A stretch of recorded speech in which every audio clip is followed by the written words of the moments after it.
Hello, Mount Mercy University community. I love being able to come to work every day knowing that our employees are committed to inspiring our students to lead a courageous life, both here on the Hill and beyond. Unfortunately, some parts of the job are much more serious in nature. Today, I would like to share with you an update as it relates to the new federal government Title IX regulations. I'd like to start off by reminding all of us that sexual assault, sexual harassment, stalking, and sexual misconduct has no place in society, and specifically here on our own campus.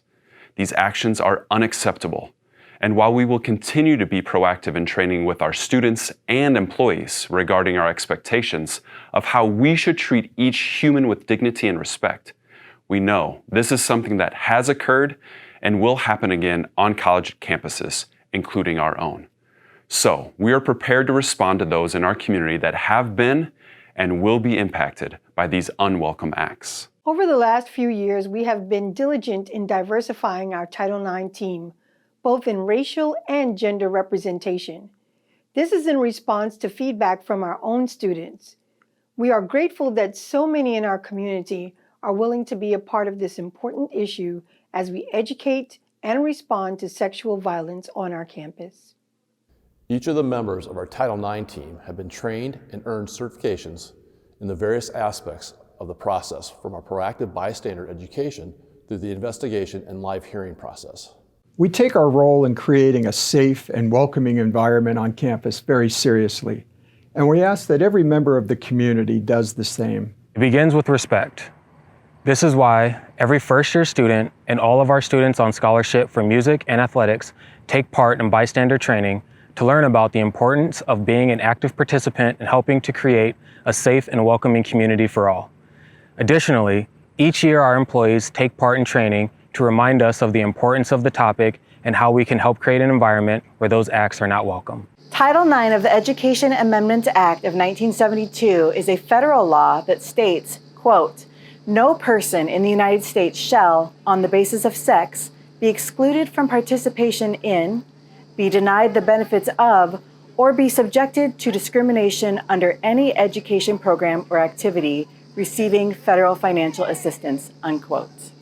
While the law has a focus on gender equity in athletics, which we take great pride in adhering to, this video is geared towards the investigative process.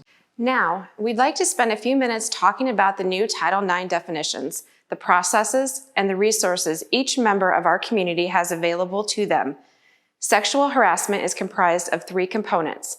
The first is quid pro quo, a school employee conditioning an educational benefit or service upon a person's participation in unwelcome sexual conduct.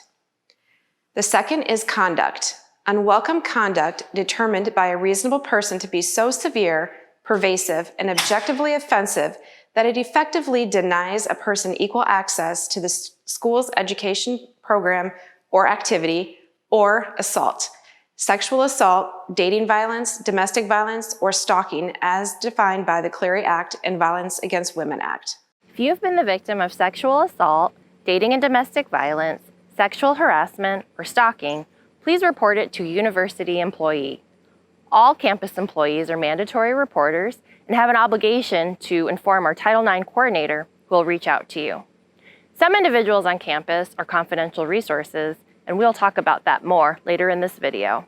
If you prefer, you can report an incident online or contact our Title IX coordinator directly by phone, email, or in person. We at the Cedar Rapids Police Department are happy to continue our partnership with Mount Mercy University to address these cases. In addition to reporting on campus, you are able to report with our local police department if you choose to. While we encourage full disclosure, you have the discretion about what information you want to disclose. At all times, it remains in your control whether to pursue a criminal investigation or not. We also have confidential resources on campus to provide support to employees and students during this time. We cannot report anything that you tell a confidential resource without your consent. We are here to help you process what has happened, listen, and give guidance if you are seeking it. As a confidential resource, you can come to us for information about the process and any questions you may have regarding your health following an incident as well. Once the complainant makes the university aware of a report and we have what is called actual knowledge, whether by a mandatory reporter or directly, I will conduct what is called a gatekeeping interview. This will include understanding if the incident occurred on campus and a conversation about the incident to determine if the act is severe, pervasive, and objectively offensive to the point where a formal investigation would take place. If the report is sexual assault or involves an employee sexually harassing a student, we will conduct a formal investigation every time. If it's another act, the complainant will have the choice to continue with a formal and informal investigation. Also at this time, there may be interim measures put into place, such as a no contact order between the parties. The university will apply the presumption of not responsible during the grievance process, with the school bearing the burden of proof. If someone chooses or it is determined that an informal investigative process should be followed, we would conduct an investigation based on our conduct process in the Good Book. We will obtain parties' voluntary written consent before any informal resolution. This could include an agreed upon no contact order between the parties or additional sanctions up to and including expulsion. At the beginning of this process as well, the Title IX coordinator will share the various resources available both on and off campus for both students and employees. For the last several years, we at Riverview Center have partnered with Mount Mercy University in several ways, including having a weekly physical presence on campus and as advocates for victims both on and off campus. For students, this includes access both on main campus in the lower level of the library or at the Olson Marriage and Family Therapy Clinic at CRST International Graduate Center, where employees are also able to access this service. If the report involves sexual assault, an employee sexually harassing a student, or the complainant chooses a formal investigation in the gatekeeping process, the Title IX coordinator will appoint one male and one female investigator and send both the complainant and the respondent a notice of investigation via email. Both the complainant and the respondent have the right to have an advisor as well that can help them navigate the process. This could include a family member, a friend, or a professional of your own choosing. Or if you do not have someone, the university would provide you with a trained advisor. Your advisor would be able to present during your investigative meeting as well. The complainant would be interviewed first, as well as any witnesses or evidence the complainant would provide.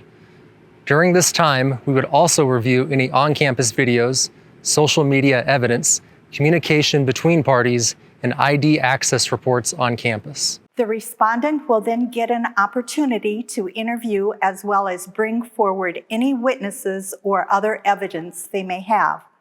Both the complainant and respondent will have an opportunity to review the initial investigative notes. Your advisor will be there during this time to help review the notes, process the information, and formulate questions for the next part of the process, the live hearing and cross-examination. This is a new part of the recently released Title IX regulations. Prior to the live hearing, we will meet to construct questions you'd like answered by the other party and get those questions approved. For instance, questions about prior sexual activity will not be allowed. Following a 10-day review period after the initial investigation is complete, the live hearing and cross-examination will be set. It will take place via Zoom, where the complainant and respondent will be in separate rooms with their advisor and one of the two decision makers, one whom will be female and the other male in each case. The two decision makers will have reviewed the investigative report prior to the live hearing and moderate the cross-examination between the two parties. Following the cross-examination, the decision makers will determine if there is a responsible finding based on a preponderance of evidence. If the respondent is found not responsible, there will be no sanctions, although the parties may voluntarily agree to a no contact order. If a responsible finding is determined, the university would effectively implement and communicate remedies for the complainant and sanctions for the respondent that could range from probation through expulsion. Both parties will have an equal opportunity to appeal the decision and/or the sanctions that may come with that decision based on 3 criteria. Number 1, a procedural error occurred that significantly impacted the outcome of the grievance. Number 2, new evidence was made available that was not previously known during the initial grievance, including a summary of the evidence and the potential impact. 3, the Title IX coordinator, investigators, or decision makers had a conflict of interest or bias for or against the complainant or respondents, generally that affected the outcome of the matter. Following the appeal officer will make final decision and communicate to both parties. While we pray this never again occurs on our campus, we know that it will, and hope that by better understanding this information, you feel comfortable knowing you have resources here on campus and partners in our community that will take action, and a team that cares for every single student and employee. If you ever have a question about the process, or you, a friend, or colleague has been impacted and you'd like to talk through a situation, please feel free to reach out to anyone on our Title IX team. Thank you for your grace, your compassion, and respect of the people that are a part of the Mount Mercy University community. As our foundress, Catherine McCauley, once said, "I leave you free to do what you think best, as I am satisfied you will not act imprudently, and this conviction makes my mind very happy." Thank you.